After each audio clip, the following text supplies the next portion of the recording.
bonne guerre, mais il y a un arbitre qui est au centre. Et nous interpellons l'arbitre, c'est-à-dire la CENI, de dire la vérité.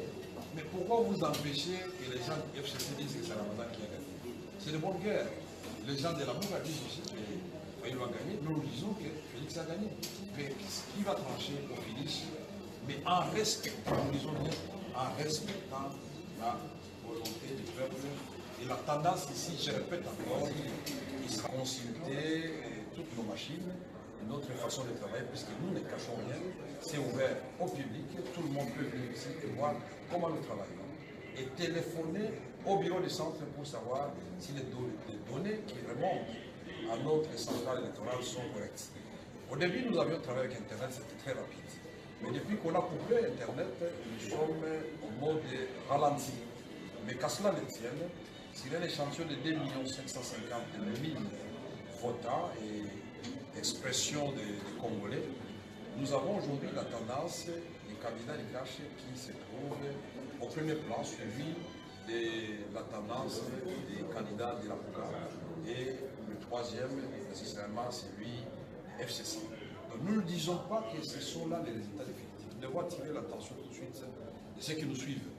Et c'est un travail que nous faisons au quotidien.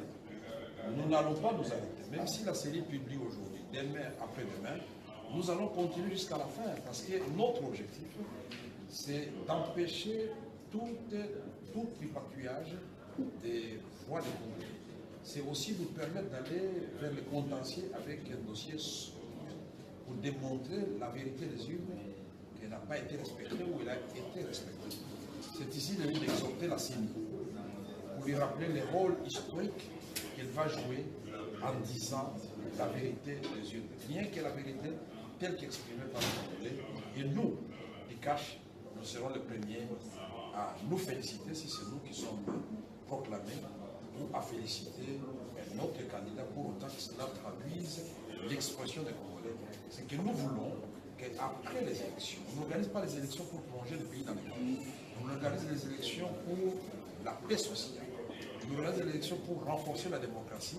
Et tout cela sont des ingrédients pour maintenant s'occuper du vécu quotidien des Congolais, c'est-à-dire appliquer les programmes pour le développement de ces beaux et grands pays qui constituent aujourd'hui un trou noir au sein de l'Afrique, mais qui doit être maintenant conscient de son rôle moteur, de son rôle de locomotive pour le décollage de l'Afrique.